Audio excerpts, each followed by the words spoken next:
आखिरकार कैसे कैलकुलेट किया जाता है आपका सिविल स्कोर कि आपका सिविल स्कोर इस समय पर अच्छा है या फिर आपका सिविल स्कोर गिराने की ज़रूरत है। यानी कंपनियां आपके सिविल स्कोर को किस तरीके से कैलकुलेट करके बढ़ाती है या फिर घटाती है। आपने भी देखा होगा कि कभी कभी आपका सिविल स्कोर काफ़ी अच्छा होता है, लेकिन कभी आप कोई सामान लेने जाते हैं तो आपका सिविल स्कोर कम रहने के कारण वो सामान आपको नहीं मिल पाता है। तो आइए आपको बताते हैं कि कंपनियों ने यहाँ पर खुद ऑफिशियल जानकारी दी है कि कंपनी जो है वो आपका सिविल स्कोर कैसे आखिरकार कैलकुलेट करती है।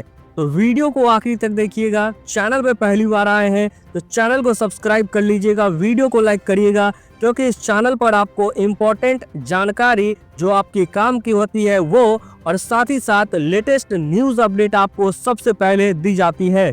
दोस्तों, जब बात लोन की आती है तो हर कोई सिविल स्कोर चेक करता है, क्योंकि लोन लेने के लिए आपका सिविल स्कोर का अच्छा होना बहुत जरूरी होता है। जितना ज़्यादा सिविल स्कोर आपका रहेगा इतना ही सस्ता और आसानी से आपको लोन मिल पाएगा। लेकिन सवाल ये उठता है कि आखिरकार सिविल स्कोर को कैसे कैलकुलेट किया जाता है। जब भी आपको पैसों की ज़रूरत पड़ती है और लोन लेने के लिए बैंक के पास जाते हैं तो वहां सबसे पहले आपका सिविल स्कोर चेक किया जाता है।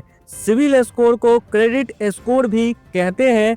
यह एक तरह से आपका फाइनेंशियल रिपोर्ट कार्ड होता है। बता दें कि सिविल स्कोर 300 से 900 के बीच 3 अंकों की संख्या होती है, लेकिन 750 तक या इससे ऊपर के स्कोर को ही अच्छा माना जाता है।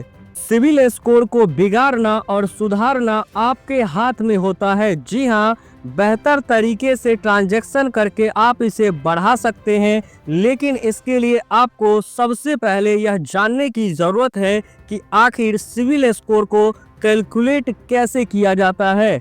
आइए आपको कुछ पॉइंट के माध्यम से जानकारी देते हैं।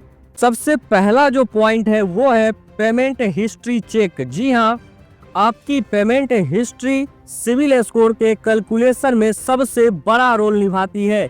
इसमें देखा जाता है कि आपने कितने पेमेंट का भुगतान समय पर किया है। यदि आपने कोई किस्त देर से भरी है तो कितनी बार कितनी देरी। इसके साथ ही ये भी देखते हैं कि आपने कितनी बार किस्त को बाउंस किया है।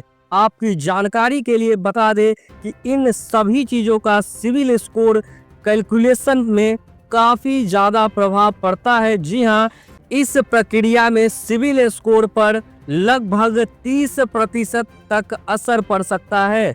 दूसरा पॉइंट है क्रेडिट एक्सपोजर। अब बात आती है क्रेडिट एक्सपोजर की। इसमें यह देखा जाता है कि आपका आउटस्टैंडिंग कितना है। जी हाँ, आपके नाम पर कितना क्रेडिट या कर्ज है और आपने उसमें से कितना हिस्सा उपयोग कर लिया है। सिविल स्कोर के कैलकुलेशन में इसकी हिस्सेदारी 25% की होती है। अनसेक्योर्ड लोन और सेक्योर्ड लोन की होगी गिनती। जी हाँ, इसके अलावा सिविल स्कोर का कैलकुलेशन करते समय यह भी देखा जाता है कि आपके जो लोन है वह किस तरह का है।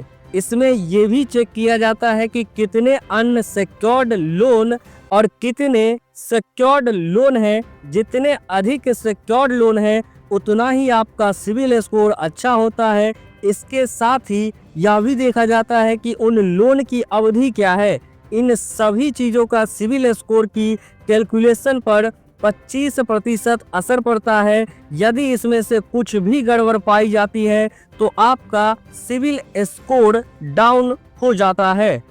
दोस्तों, इस कैलकुलेशन के बारे में खुद कंपनी ने जानकारी दिया है कि इस कैलकुलेशन में बचे हुए जो 20% में आपकी लोन से जुड़ी अन्य एक्टिविटीज़ को देखा जाता है। इसमें यह चेक किया जाता है कि आपने हाल ही में कितने लोन लिए हैं, यानी आपके नाम पर कितने लोन अकाउंट खुले और बंद हुए हैं। इसके अलावा आपका क्रेडिट यूटिलाइजेशन रेशियो भी देखा जाता है। जानकारी के लिए बता दें कि आपका क्रेडिट यूटिलाइजेशन रेशियो 30 से 40% से ज़्यादा नहीं होना चाहिए। इन सभी फैक्टर्स के बारे में सिविल स्कोर की कंपनी ने अपनी वेबसाइट पर विस्तार से जानकारी साझा की है। तो दोस्तों, उम्मीद करता हूं कि बहुत सारे लोग इससे पहले ये नहीं जानते होंगे कि आखिरकार कंपनियां आपके सिविल स्कोर को किस बेसिस पे कम या ज़्यादा करती है।